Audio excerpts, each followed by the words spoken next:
Welcome to toy-polloi. Hello and welcome to another video from toy-polloi. Now this is part 2 of the Scout Trooper and Speeder Bike model kit building that I'm doing. In part 1 I built the Biker Scout, as you can see here. It's a really nice figure and the build was great fun to do. It's a really nice kit. So today we're going to build the bike part of this set and see how that goes together, and then we'll get the Biker Scout to sit on the bike and we'll look at the whole thing at the end of this video.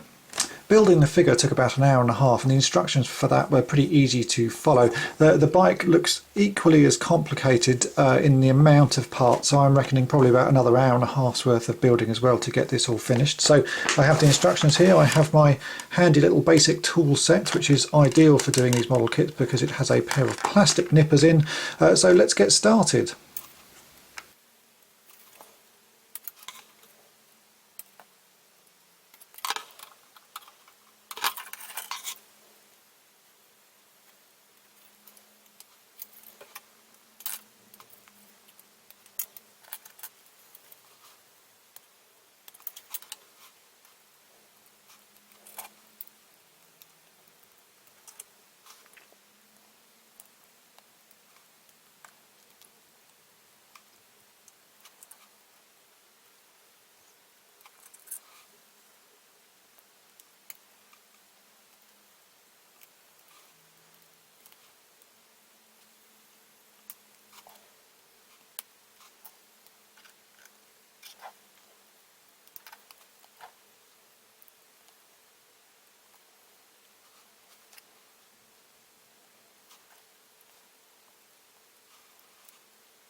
So here we have the bike fully built. The last thing to do is to put the stickers on, the same as I did with the Biker Scout himself. So I'll go ahead and do those. They're pretty fiddly stickers. The ones on the Scout Trooper were really small and really quite delicate to do, so you do need a very fine ended set of tweezers like I have here, but they are possible to do. It's just a little bit fiddly, so we'll get those put in place and then we can look at the whole thing in its final glory, and also put the Biker Scout on and see how well he sits on the bike.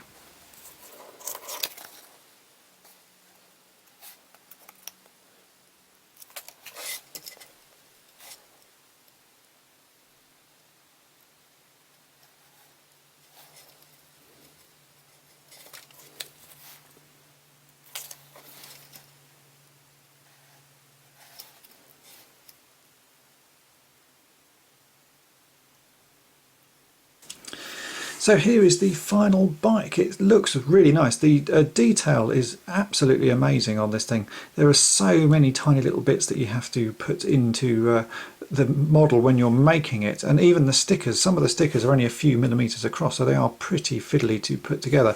It actually feels fairly sturdy. There's bits of it that are a little bit weaker than others, like the footrests here feel a little bit flimsy, and some of the little details on the hand sort of grips here again are so incredibly small you feel like they're going to fall off. If I just show you sort of close up on the control panel here, you can see even these little levers, you can actually move and rotate them. That's how sort of much detail there is in there. So it's a really highly detailed little kit. It's fairly complicated to put together, so if you're not great with model kits, you do have to read the instructions quite well. I went wrong a couple of times just because, well, for a start they're in Japanese, so I missed a couple of bits that I should have sort of paid attention to. But you can generally unclip the kit and go back a few stages to put some of the bits you've missed on sort of back into it. So it's not so bad. As you see, it comes with quite a nice stand. I've put that together. And there's a little section here that you can unclip on the side of the bike where this sort of little clear plastic bit clips into the bike. So if I just do it like that, so it looks like it's hovering. That's actually quite nice. So we'll get the Biker Scout ready and we'll see how well he sits on the bike. So here's the Biker Scout that I built in the first part of this video. As you can see, he's got his sort of default neutral hands on here. He came with some extra hands which are gripping hands, so all you've got to do is pull off the original set there, and we'll replace those with his sort of gripping hands. I'll do the same for his left hand there, and then we'll see how easy it is to get him to sit on the bike. Now he's supposed to sit quite well because he's designed to do so. I have a feeling it's going to be a little bit fiddly to do though, because the kit, although it's great, it's not really meant to be played with that much, so it tends to, sort of bits of it tend to sort of ping off as you move things around. But I would have thought we should be able to get him to sit on it quite easily. Let's see how he does. Oh yeah, this is going to be quite awkward. I might have to do this off camera, and we'll see how we get on. Okay, so I managed it in the end. It is a little bit fiddly to get him to sit sort of in a decent position. He obviously he does fit, but it's just a little bit fiddly because everything's a little bit springy and he doesn't have much weight.